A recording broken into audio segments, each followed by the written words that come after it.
Hello, everyone, and welcome to Tuesday Tips for Parents of Teens here at Raising Remarkable Teenagers. And as you guys know, every Tuesday, we bring you an amazing guests who bring you value, guests who also have lived experiences, people of authority, people that we can listen to because not only are they experts in their field, but they also have lived experiences in whatever they are talking about. And today I'm so delighted to bring you Lydia Mungai. And Lydia is a mother first, I think.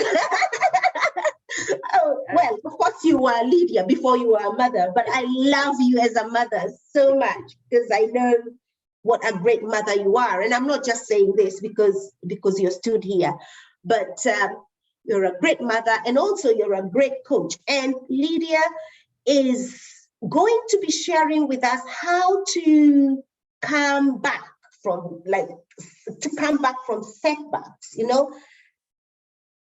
recalibrate, because we all know that life hits us in the teeth. So we are constantly having setbacks of all kinds. But how do we make those setbacks comebacks?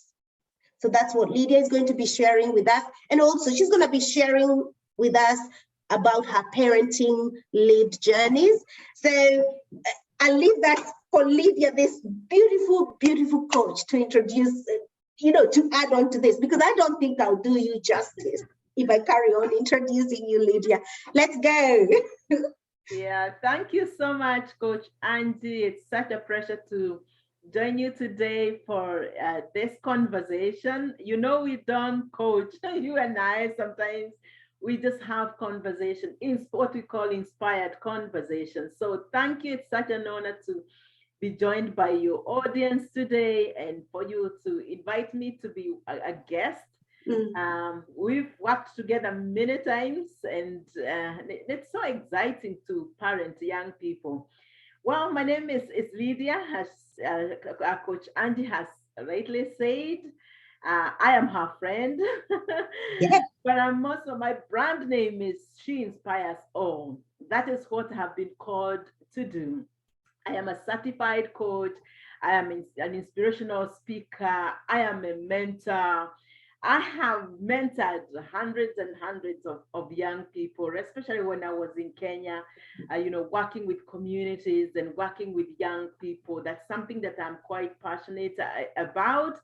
I'm also an international development practitioner. That gives me space. I mean, the whole world, really, the different corners of the world, to be able to influence people, but also to lead people in our organization.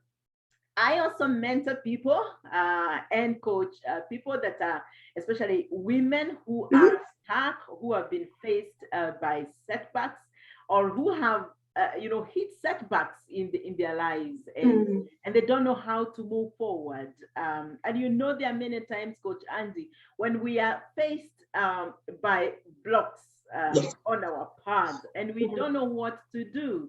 Yeah. And I have been through quite a number of setbacks in my life. And so from my inspiring journey, there are lessons that I have learned. There are strategies that I have used to be able to move from one level to the other, or to be able to move successfully to the other side of the road. I use 5 R's, which I will not talk about, to be able to help and work with people. I don't just coach, I mentor. I work with people through a journey, because mine has been a journey. But you know what? There are so many people who look up to me, especially young people, mothers, my colleagues, my work, the people that are around me, my friends, and they think that I am this very strong woman, which I think I am. And they think that I'm quite successful, and I'm glad to be successful. And I take pride in my children, and especially raising my children.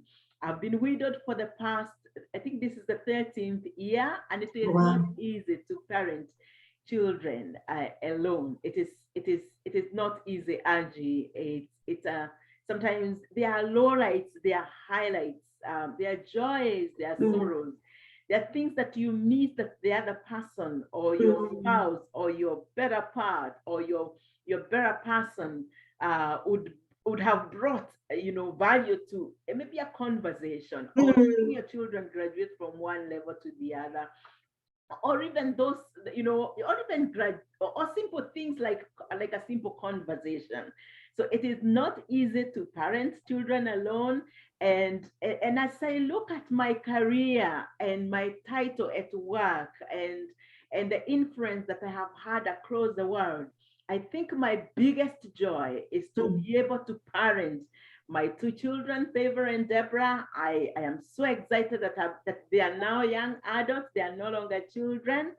And you'll be pleased to know that I have one girl who is very special to me, because she is. Whoa, Lydia. Now, before we go there, you've said so many things, and I'm sure everyone's wondering, oh my God, oh my God, oh my God. Oh my goodness. How, like you're saying this thing after, and people are probably, even I mean, to be honest, I've heard those stories so many times, but every time you say, I begin to sweat because I'm thinking, and we really need to know, how does someone navigate such kind of setbacks? So one of the first things and one of the beliefs we have here at Raising Remarkable Teenagers is being intentional, right? And from what I'm hearing, I'm thinking, there's no way, Lydia, you'd have done that without having been intentional. There is no, and you know what? I've heard you, and I know you said you're not going to mention those 5 R's, but I think I'm going to suck them out of you. You know why? Because our parents here want to hear them, but I'm sure. But what we can do as well is send everyone to come looking for you for more, because we've only got an hour. Yes. But I still would love you to mention them. But in terms of being intentional, tell us a little bit about why being intentional is so important for us to be able to move forward, considering obviously all the setbacks that you have mentioned. You've mentioned so many things. I'm like, and to be, guys, I'm so authentic. I think you can see, I begin to sweat every time, Lydia, you talk about those things. I'm like, how can one person navigate that? So talk to us about being intentional, and then please bless our family here, our community, our village with the 5S. But we're not going to go deep into it. They can come and look for you for that. But we really want to hear that. Yeah. Well, being intentional. I think let's start with there. You've got to be intentional. What is being intentional? If you're watching us, please. What is this being intentional or about, before we even talk about Lydia being intentional? Did you see me grabbing a pen and paper? Yes. And being intentional, I believe begins with you. It is something that is embedded. It has to come from your heart. It has to come from deep within you. You've got to be intentional first, an intentional person first, with yourself, with your self-care, with your skill sets, with who you truly are, with defining and finding out who you truly are before you even unearth what being intentional means. So for me, number one, to be an intentional parent, I have to be intentional with defining what intentional means to me. Wow. In my skill sets, what's being intentional in sharpening my skills? What does that mean? What does that entail? How does it look like? In being intentional, in carving out, I would say, my routines. How does that look like to me as Lydia?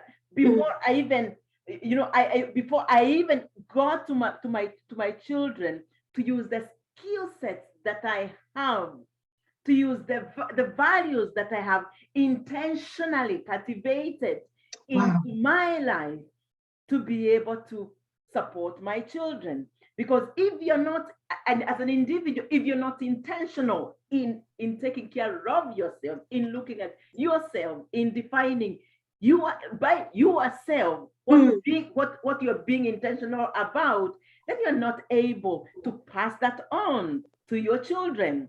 And so for me, I am intentional in the way that I guide my children, for instance, and not just guiding, because nowadays there's inference from right and left.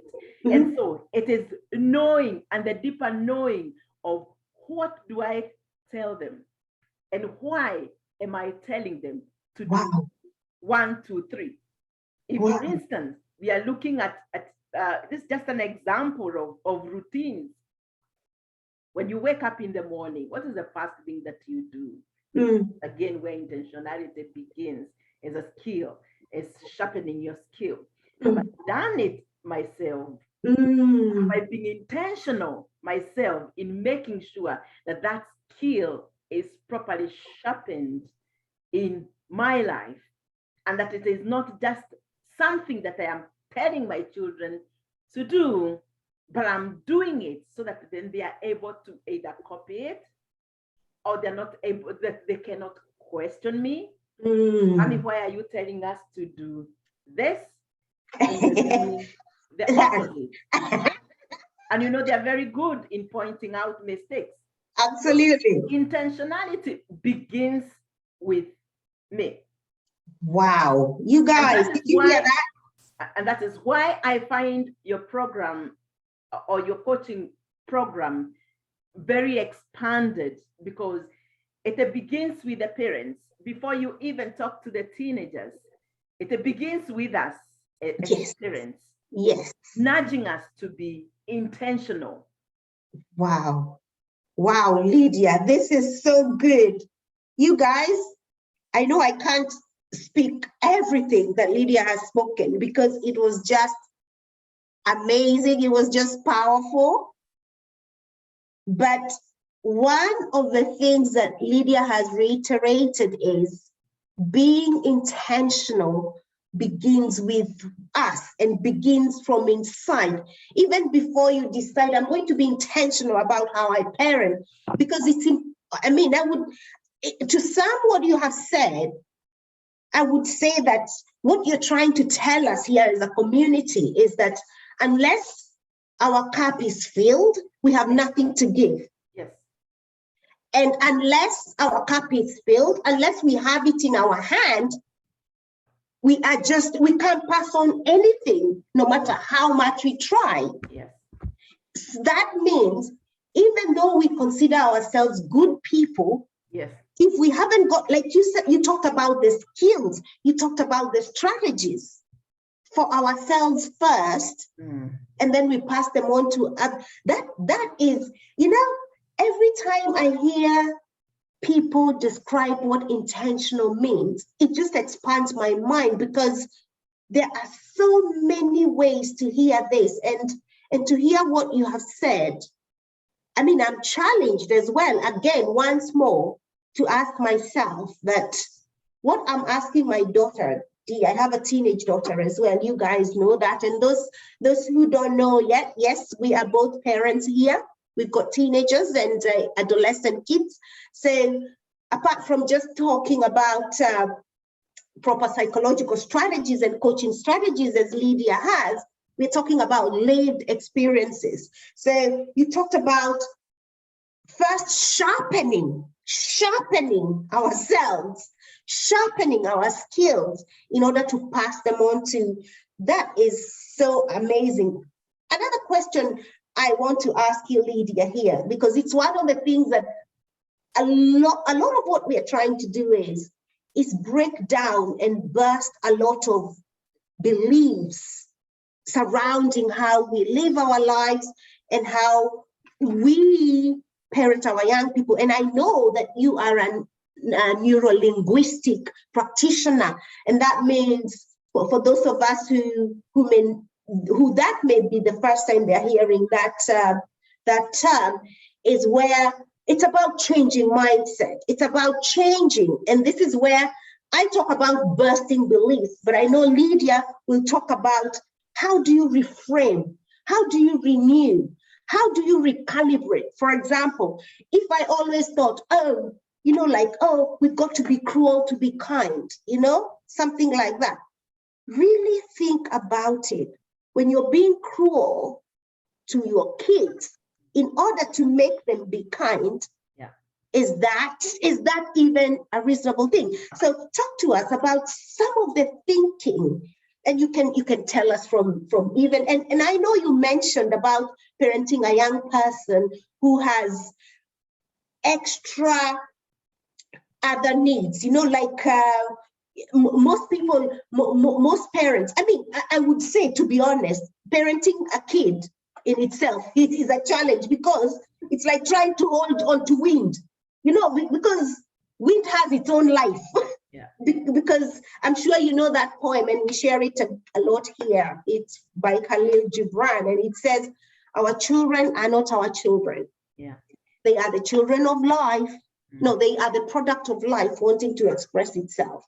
So parenting any kid, whether they have additional needs or not, is a challenge. Now, when you have one that listens to a different drama in their own way, I want us to speak to us about that, about the courage that it takes, about the authenticity that it takes, and about maybe it's not even challenging, maybe it's us who think it's challenging because we haven't got the unconditional love that really, as people, we should have. Speak to us about beliefs, either of either single parents, because you there's so many. I think, Lydia, you need to be here for 5 days, because you've talked about being a single mother, and you talked about being a widow. You talked about parenting a young person with additional needs. Now, I don't even know which bit we want to talk about, because I'll leave it to you to choose to tell us what kind of beliefs are holding us back as parents and as people, really. Yeah. Thank you, Coach Angie. I'll do a mixed grill if that helps. Please. Maybe to add to the complexity of my journey. I was brought up by a single mom. I think my mom gave birth to me when she was 16. We were those children who were born in the kitchen. There was a name. Children that were born in the kitchen. There's a Kikuyu. There's a stigma Yes. around children that were born out of wedlock. Mm. And I've also supported so many young people who are born out of wedlock. And one of the stigma, especially from where I sit as a mother, is that our children are not. It's like they are broken. It's like they are not complete. Why? Because of lack of one parent. And for me, that's a stigma, but it is also a belief that our children are not complete. Whoa, Lydia, I've never heard that said like that before. Yeah. Oh my goodness. And that's why people focus, where we focus, where we focus our energy goes there. That's why people have focused on researching children that were born out of wedlock, and some of them that have gone into drugs and to and jail, and then the number of them, and so on. And when I am with people, of course, most of them do not even know whether I am a single parent or not, especially those who do not know me. I am very open that I'm a single parent. I didn't choose. Because there are those who did not choose, like myself. I got widowed. I thought we'd bring up our children, with my late husband. We didn't. He went. That is life.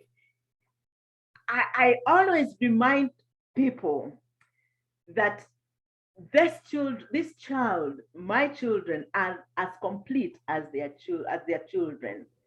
Absolutely. Why?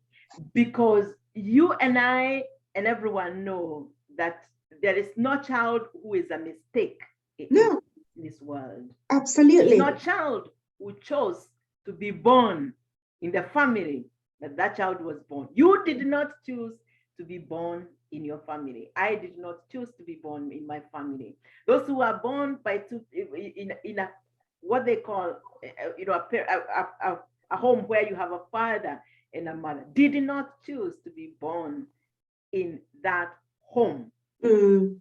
They did not have time to even negotiate with whoever who created them or whoever who made them.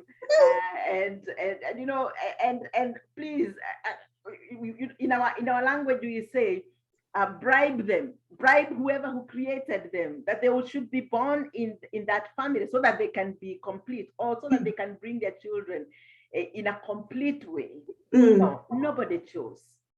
So They what you're saying is that is a very toxic belief. Yes, it is. People to think that because one child has a single parent or is orphaned or it's, you know, is the kid is not complete. And you know what? I'm 100% with you. I can tell you, Lydia, I have worked with people with what you would think, you know, this is what we call, these days I put it in quotation marks, good family. Yeah. There's none of that. No. There's none of that. Every child that is born is just as full and as complete as anyone else anywhere in the world. Yeah. And that is something, but I believe we as parents have to break that stigma before it falls on our kids. Yes. Because, I mean, you talked about two families. People are single for all sorts of reasons. Yes. It could be unfortunate, like yours was the death. Yeah. Sometimes, some people say sometimes it's divorce, yeah. right? Sometimes it's choice, like proper choice. Maybe someone has had their own, they've decided, and I know many people, many parents who are doing just okay, and they decided, you know what? Yeah. I can't deal with this.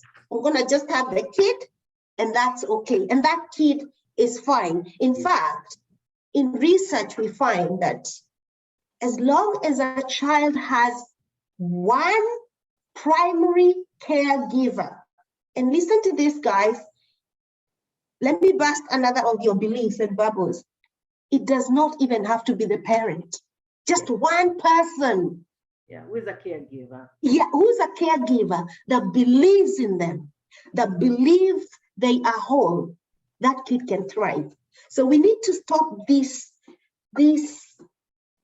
perfectionism of, oh, I'm better than you know, or comparing or stigmatizing other people or other kids, especially kids, because as Lydia said, they had no choice at all, right?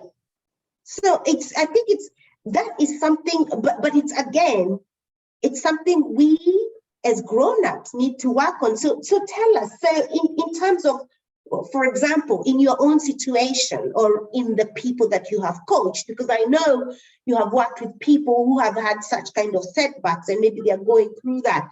How do you help them reframe to begin to believe and think, actually, I'm okay? And in that case, I'm going to bring my children up as that they are okay. Can you speak to that, please, Lydia? Yes, and the truth is, as I was saying, these children did not choose to be born in that family, and so for me, is to help them to know the truth, because the truth is they are, you know, as people. And I know that this could be a stigma or a word or a limiting thing of many years ago, where children would be called bastards. Oh, yeah. Bastards. You know, for me, is to help them to affirm that they are okay, they are complete, they are good, they are enough, they are unique. Wow. They are powerful. They have a destiny. They have a dream. They should go after their own dreams. Absolutely. And one thing that maybe they will carry in their heart forever is their fingerprints. Their fingerprints are unique. Absolutely. Even for those that have siblings or twins that are twins, their fingerprints are different. None is identical to another. And they are complete, because for those that have eyes, Coach Angie, your eyes are like my eyes. You use your eyes to see. You use your mouth to talk. You use your nose like I do. You use your fingers like I do. You use your hand like you use your feet like I do. Unless you do not have, you are blessed. You are differently abled. But God has also given you other limbs or other would I call them something else to show that you are special and you are able to do the things that other people are able to do. So if I have the eyes like my child has your eyes like yours, then there's no difference. They are able to thrive. They are able to live a fulfilled life. They are able to avoid the jail. They are able to avoid drugs. They are able to live life better than any other child. Why? Because they are unique. Absolutely. It is a narrative, and to counter those narratives that are spoken by other people to their lives, and know that they are the creators of their own lives. Wow, that is so powerful. Narratives. They are able to model their lives with God's help, of course, the way that God wanted them to live, and that they are not limited. Wow. But Lydia, they need to hear this. In a single, by a single parent, they are not limited. And we have seen so many people that are thriving, that are doing so well. Absolutely. For example, you, for example, me, right? And so many other people, you know?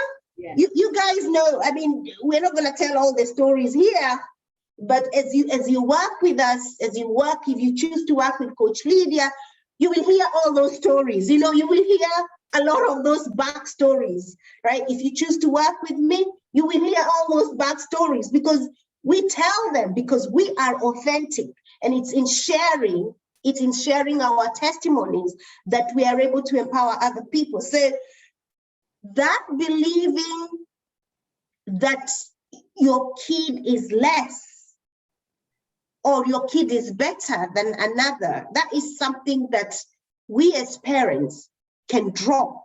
So do you to share with us another belief that is so toxic, that can hamper the development, the well-being of our young people and even ourselves? Well, I guess it is, and I don't know, I think we've talked about not being good enough. There is I think most children that are brought by single parents tend to believe that they are not good enough. Yes, other people tell them that they are not good enough, but there's also the self-talk. I am not good enough. I am not good enough. And it is not just young people, adults as well. That's a narrative. That's a self-talk that we are not good enough. I am not good enough. I'm not a good enough parent because I am the single income earner. Because I do not have a parent. I do not have a husband. A partner, oh yeah. Or a partner or a wife. I am a parent. So I am not good enough. Or even you're a grandmother looking after, we know these situations, you're a grandmother looking after your kids, or even an auntie looking after, kids, because we have all these situations happening all the time. And one of the things I like to say, and I speak to my community about this, is that none of us is invincible to the issues of the world. you could be the one pointing at other person, and then tomorrow you're gone. So what happens to your kids? They have to be taken care of by an auntie. But if for the life of you, you have looked at other kids who are being taken care of by their aunties, that's not good enough. So where does that leave your kids? That's what you're putting them into. I think it's very important for us to recognize that that our young people can thrive. Yeah. And that is a story we need to tell them. But this is what I want you to coach us, Lydia. Let's say, because I'm feeling, guys, this is not something I usually ask our guests to do, but I know, Lydia, you're such a fantastic coach. I want you to, if you identify that to be a problem for me, I know you talked about us working on ourselves first, because it's impossible to tell your kid that they are gorgeous, that they are enough, when you yourself don't feel enough, right? So if a parent, let me even take myself, if I came to you with a problem like that, how would you just give us sort of a 2-minute sort of mind shifting, mind reframing process? Maybe it might be time to introduce that 5 that you talked about. That's what I'm trying to dig from you. Oh my gosh. Yeah. Then allow me to introduce the five R's. They are very simple, Coach Angie. One is looking at the reality. So R number 1 is reality. Mm-hmm. Where am I? Mm-hmm. Where am I right now? Maybe it could be a limiting belief. Yeah. It could be you want to set a goal on being an intentional parent. Mm-hmm. Where am I right now? And where do I want to go? Mm-hmm. The first R of reality, we look at the reality of where you are, Mm-hmm. but also extend to where you want to be. If I want to go to London, I will set my sat nav from where I am right Yes. now, Yes. and set my way to London and see the gap in between. Mm-hmm. After establishing the gap between, then I have to resolve. R number 2, resolve that I must go. I must change. I must change this situation. I must change this narrative. I must change this limiting belief. I must change my current situation for better. So what you're saying is, for you to move from where you are, yeah, to go to London, yeah, you must make a move. You cannot just stand there. So there's resolve, yes, right? So you must make that decision. Yes. Wow, resolve, yeah. And there is deciding to. You can decide to and resolve, commit to, and do it. Aha.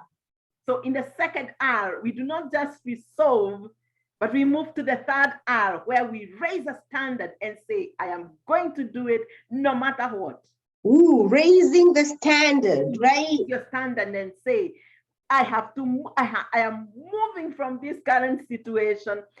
I am dealing with these current limiting beliefs because they're the ones that have been limiting me. These are my goals. I need someone to hold me to account. We come up with affirmations that are aligned to wherever we want to go. We come up with a song that is aligned to where we want to go. We come up with routines of where we want, that are aligned to what we have resolved to do, or the place where we have resolved to going. And after raising the standard, I like the word that you used. It is like you stole it from me. We recalibrate. Whoa. Oh yeah. Oh yeah. Wow. With our rituals, with our routines, with the priming, making sure that our mind is primed, with igniting the mindset, the growth mindset, not the stuck man's mindset, not that the narrative that we are used to. And after doing all that, so going through the process, we've set our goals, we know where we are, and we are moving. We then sit down and review. Wow. And that's the last R. Wow. And I'm taking. It is an I take people through a journey of mentorship. There's so many pieces in between where when we are coming up or when we are resolving, then we have to go inside and look at our skill sets and understand who we are. Because Angie is not this body. Your child is not that body, is not that hand, is not that finger, is not that mouth. There is something that is deep inside of us. There's a power that created me and you. And we've got to understand our relationship with that higher being. We call him God, who breathed life into us and who brought us here for a purpose. Wow. And who brought us here and gave us gifts of children to take care of. And those children are not ours. They belong to him because we did not give them life. So getting to understand yourself, getting to know who you truly are, not just as a child of God. Yes, sorry. Beyond this flesh, beyond your thinking, beyond what you think. Who are you? Who are you? And I believe that is the beginning of being an intentional parent. Wow. Understanding who you are. Wow. So if you are to come to me for coaching, I think that would be the journey that I would take you to. And at the end of the journey, you'd, one, get to know who you are. Number two, know the skills that you need, the routines that you need to, that you need to develop to make sure that you have empowering beliefs, and know how that you can use that same framework for every goal in your life, whether it is parenting, whether it is financial goal, whether it is your career goal, whether you want to move from one stage, whether you are stuck in your finances and you want to start a business, whether you want to change the way you parent, from being that parent to being an intentional parent, we would go through the same journey. Wow, you guys, I think you, Lydia, I know we usually ask for this at the end of the session, but I'm just feeling that really many people would need you walking with them in this journey, because honestly, what I have heard now, it's so practical. And as you can hear, you can hear the authenticity, you can hear the power, you can hear the life that Lydia comes alive when she's talking about this, because it's real. And I believe it's real because it's worked in your life. And what we say in psychology is the loudest evidence is personal experience. Yeah. Because yes, we have research, we do research empirical, we do all that. But one thing I know never even to argue with someone is if you told me that this apple tastes sweet, how can I argue with that? You're the one that's tasting it. You're the one that knows how it is, whether it's crunchy, whether it's, that's an experience that no one can, it's just like people say, once you've experienced a higher life, once you've experienced a different life, once you've experienced,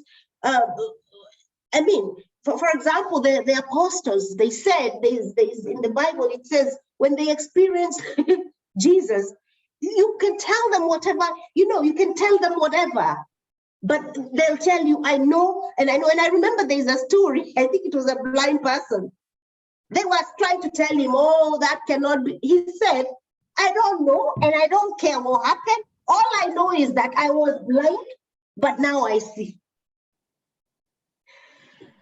These are some of the experiences, guys, when you work with a qualified coach, when you work with someone who has a higher understanding, as I know Lydia has, I know we've had many conversations, we've had a lot of what we call conversations for change.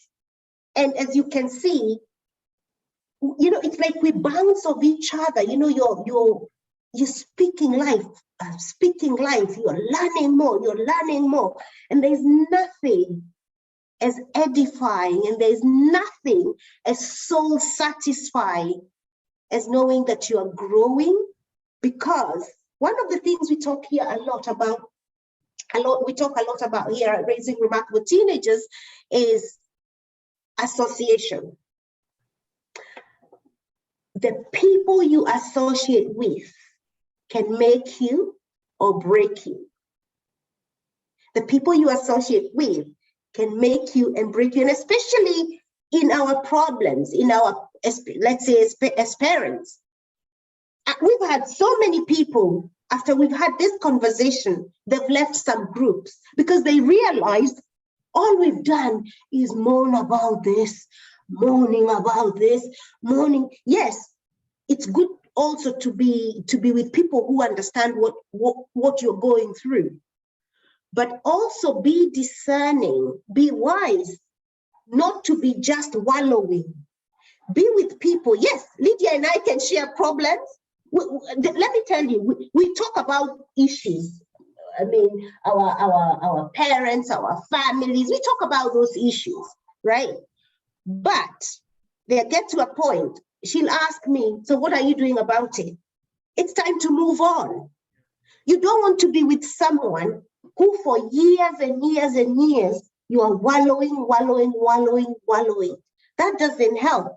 And that, I think, is the power of having a good coach like Lydia. And as you can see, gosh, I don't even, there's so many facets.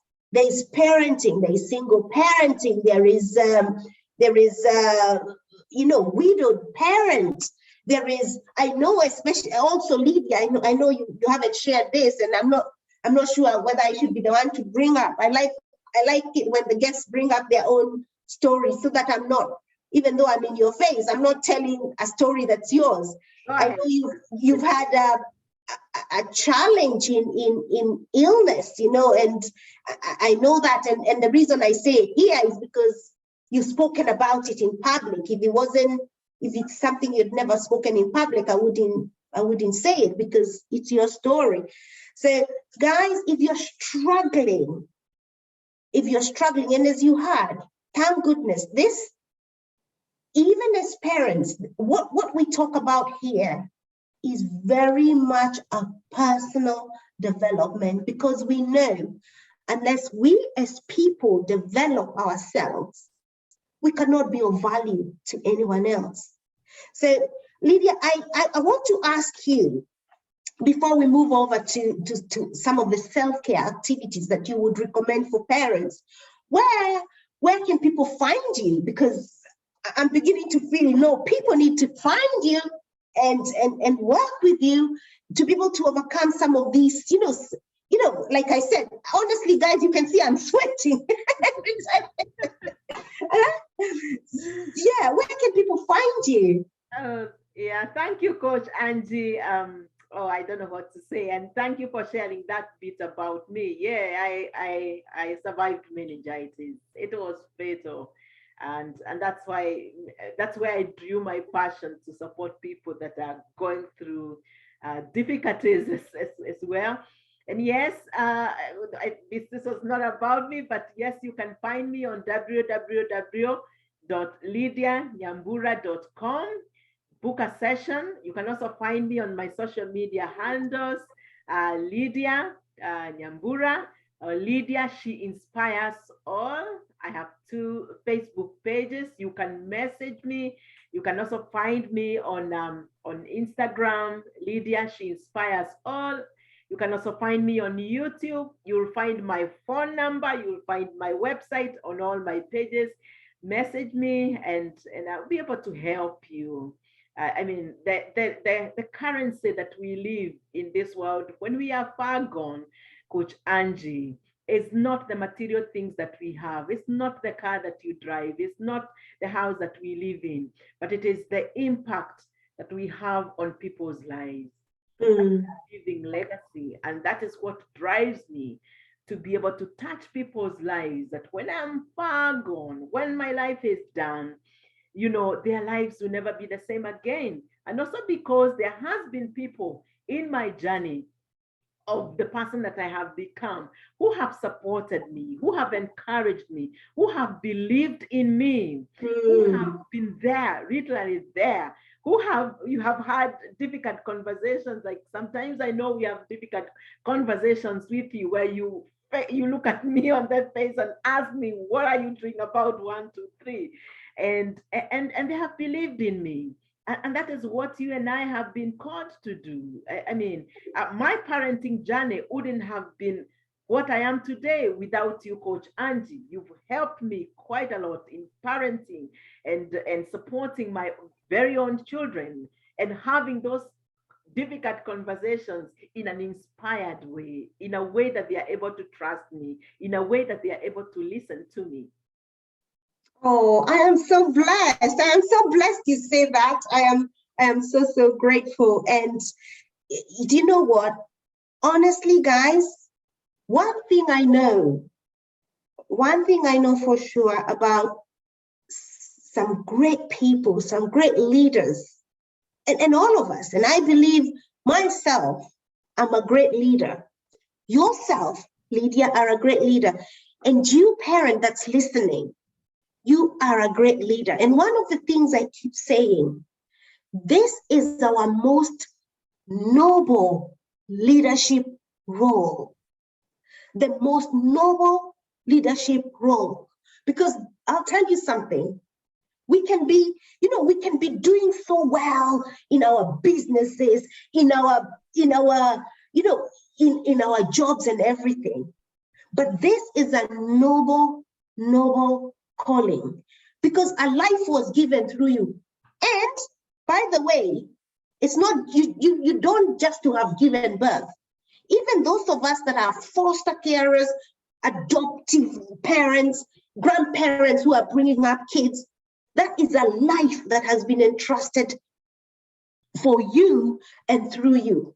So every minute we need to ask ourselves, am I a conduit of life? Am I helping life move on and grow?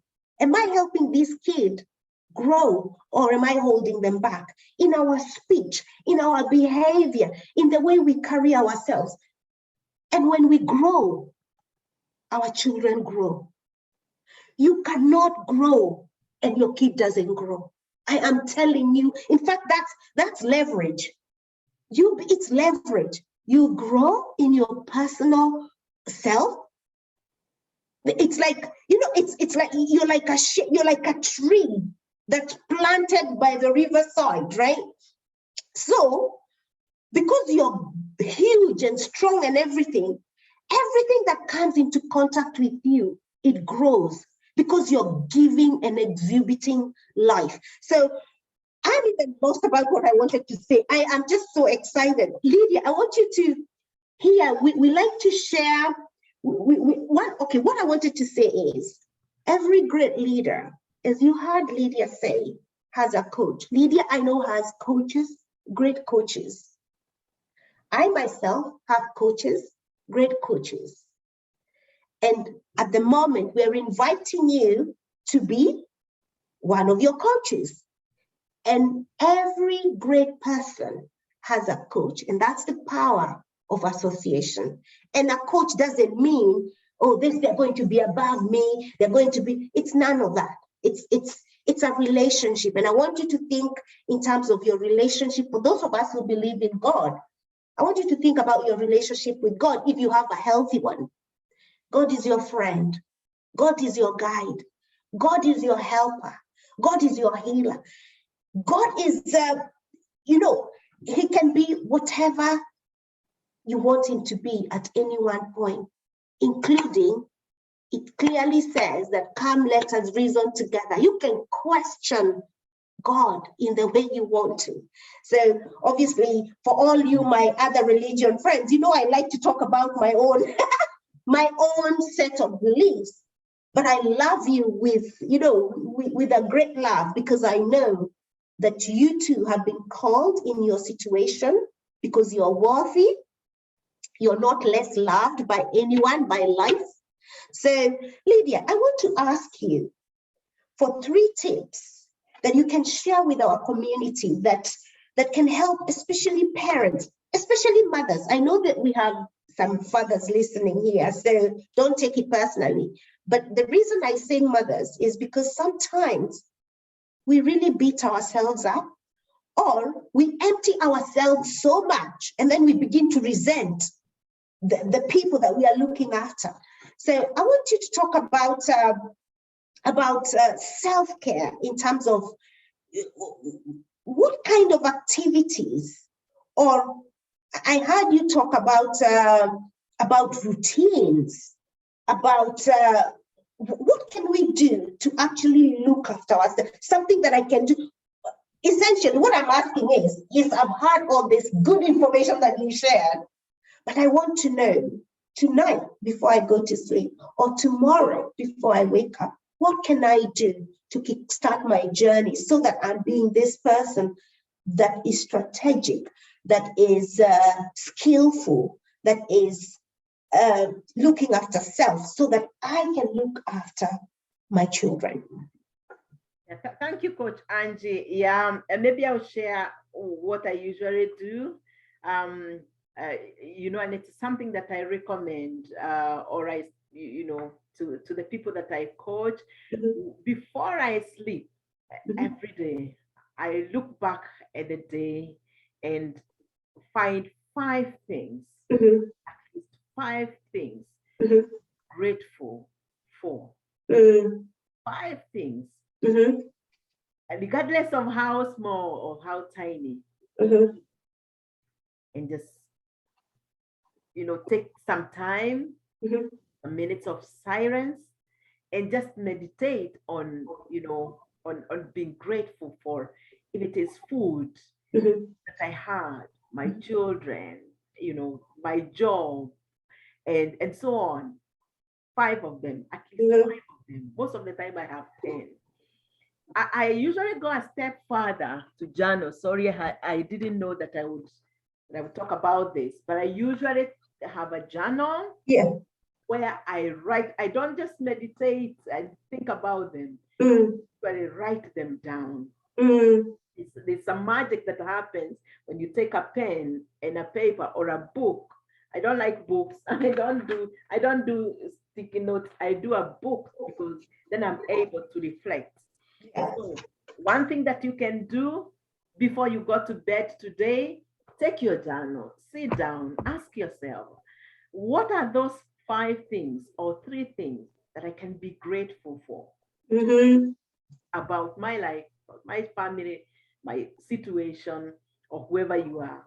Mm. So, prayer. And I know we have people from different religious backgrounds and beliefs here, but it is good to be.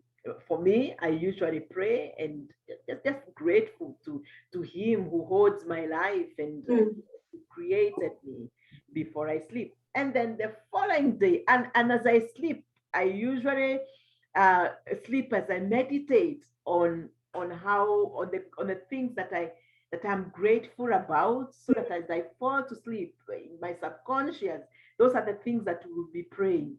And in the morning, I know there are many people who usually grab their phone to look at the Facebook messages or WhatsApp.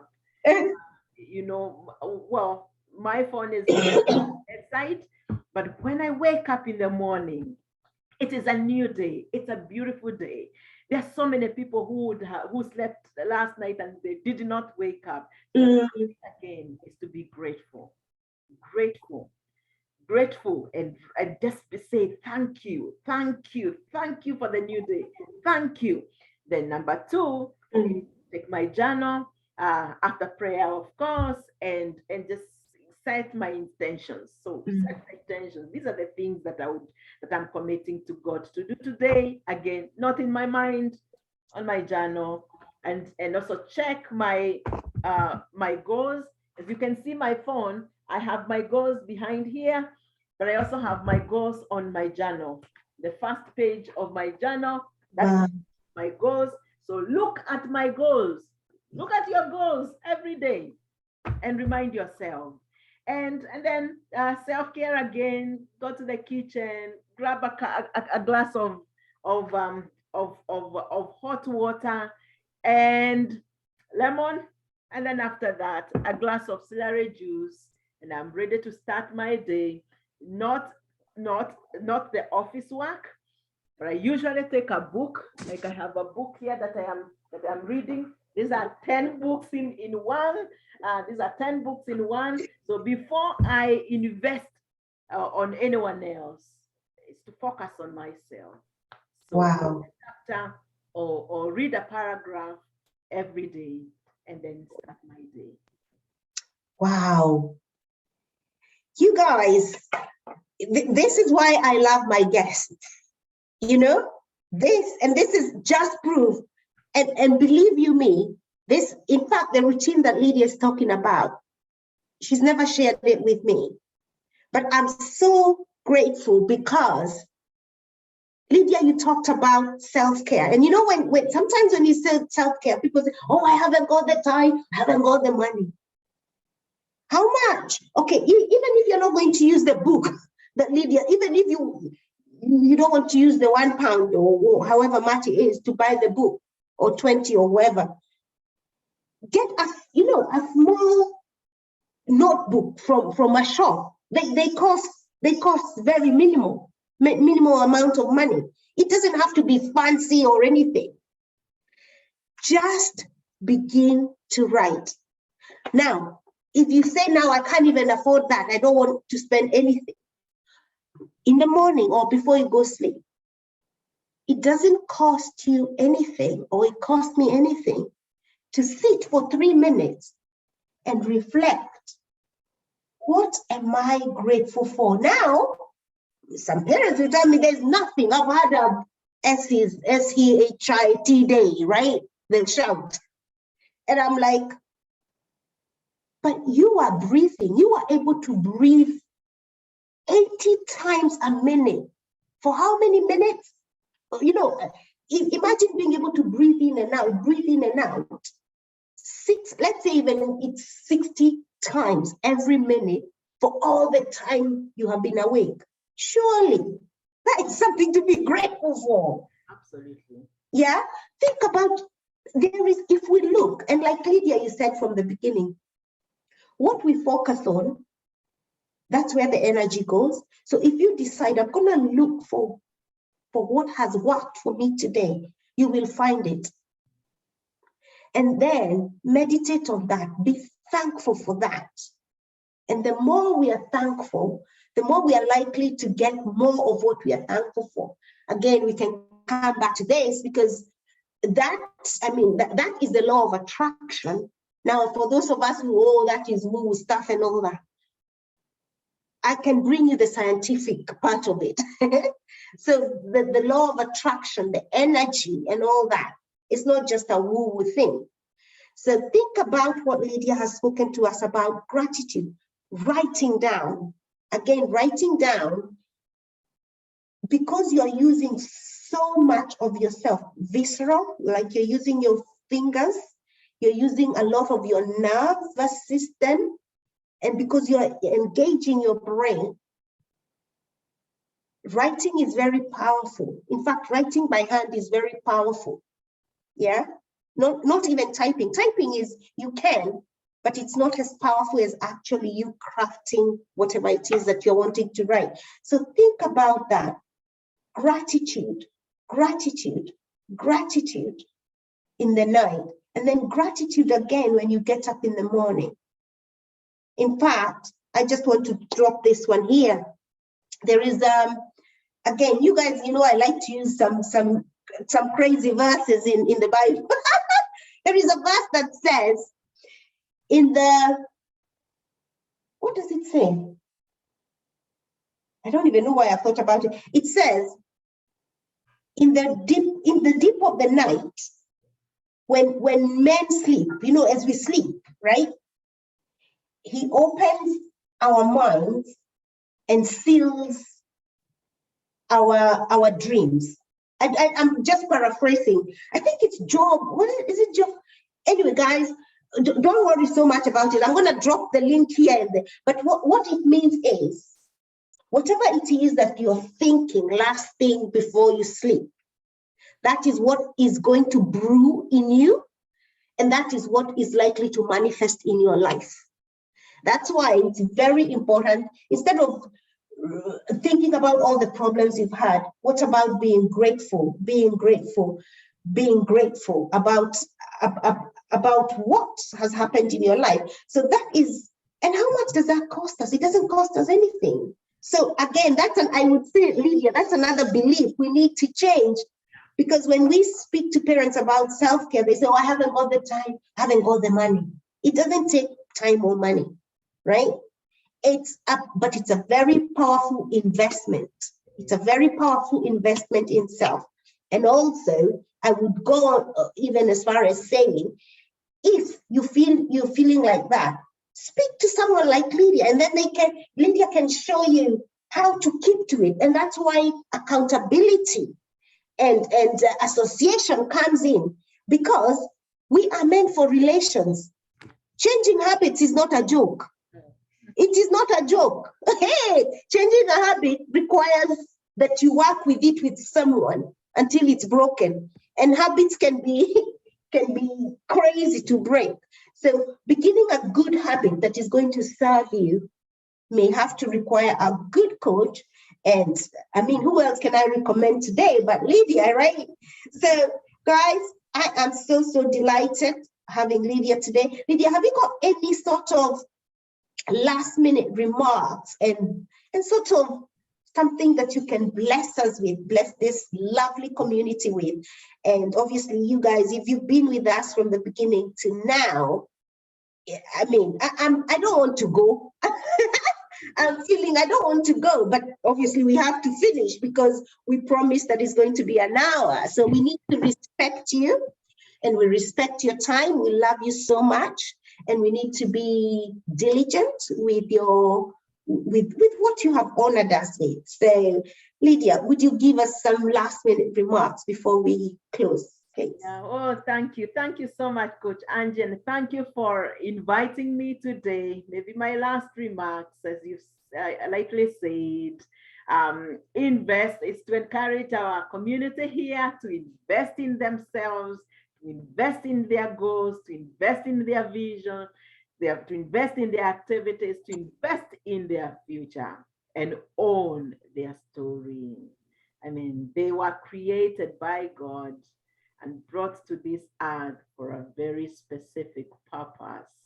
And one of them is to take care of their children, but also take care of themselves, own their story. Let us own our story and let us fulfill that which we were brought to this earth to do. Let us be intentional parents, but also take care of ourselves. We only got one life to live, one life to live. Let's do our best to not regret at our deathbed the things that we didn't do and the things that we did not commit, just because we had 101 excuses or even 2 excuses. Thank you so very much for inviting me. I look forward to the future. If you invite me again, I will come. Wow. Do you know what? I don't want to go, to be honest. And I'm just feeling that we've not even scraped the surface about the value that you have. You know, I'm thinking of all the topics. We didn't even get to talk about how you have navigated. I think you need to come specifically next time. This time was sort of an introduction. You need to come specifically and talk to us about parenting young people with additional needs. I think that is that is a topic that we need to be open and to talk about. And the reason I say this, Lydia, is we obviously know there are those challenges that are diagnosed, but we also know as they grow older, additional needs, including mental health issues, those are things that as parents, we should be talking about. Because I personally know I've been hit by one of those things. You're like, what? I didn't think this would happen to me. But no, I tell you guys, none of us is invincible, right? These kids, they hit you with some of it happens because of their biological makeup, how they were born. But some of it is just because the hormones have gone all over the place, and you're asking, what happened to the kid that I used to know? You know, all those are additional. We need our antennae. We can't sit still. That is essentially, we have to be intentional. We have to be proactive. So Lydia, I definitely will be inviting you for that specific topic. And I think we'll also be inviting you for another specific topic of parenting your kids after the death of their father, you know? Yeah. Because again, guys, these are topics that we need. These are hard conversation. I know many parents who are still suffering because these things have happened. No one is talking about it. We're feeling alone. We're feeling stigmatized. Yeah, so we need to speak about it, not just for the sake of speaking about it, but so that we know, first of all, we are not alone. And secondly, this can be done because what one person has done, another one can do. So Lydia, thank you so much. And I'm so delighted. Thank you everyone for being here on Tuesday Tips for Parents of Teenagers. And my name is Angela Karanja. My daughter keeps reminding me, Mommy, you forget to introduce yourself and you just leave people. You assume that the same people are watching or listening all the time. But I suppose I get so excited and I forget me. But I'm so thankful for you guys being here. Thank you so much, Lydia, for the wealth of information that you've provided. And from all of us here at Raising Remarkable Teenagers, until next time, I just want you to think that you want to be the best person. If you want to be the best person, you want to be intentional. And to be intentional is to literally plan that things have to change. And as Lydia said, Lydia talked about this, the 5 R's. We have to understand where we are and where we are going. We have to resolve, and meaning you have to move. You can't sit still. And then you have to be willing to raise your standards. And then you have to recalibrate, and then you have to review. So I want you guys, if there's anything you need more explanation about, look out for lydianyambura.com. Look out for her, or She Inspires All. Just search it on Google, you will find it. Also, we're going to drop that link on here so that you can easily access Lydia, our coach today. And for today, I can only say I am so blessed. And we're going to say bye now. Otherwise, I'll just keep talking because I'm feeling excited about this whole conversation. But again, as I said, we want to honor you for your time, for your love, and for even investing this time to listen to conversations that change. We thank you so much, and we will see you in our next session of Tuesday Tips for Parents of Teens here at Raising Remarkable Teenagers. Bye-bye now. Bye.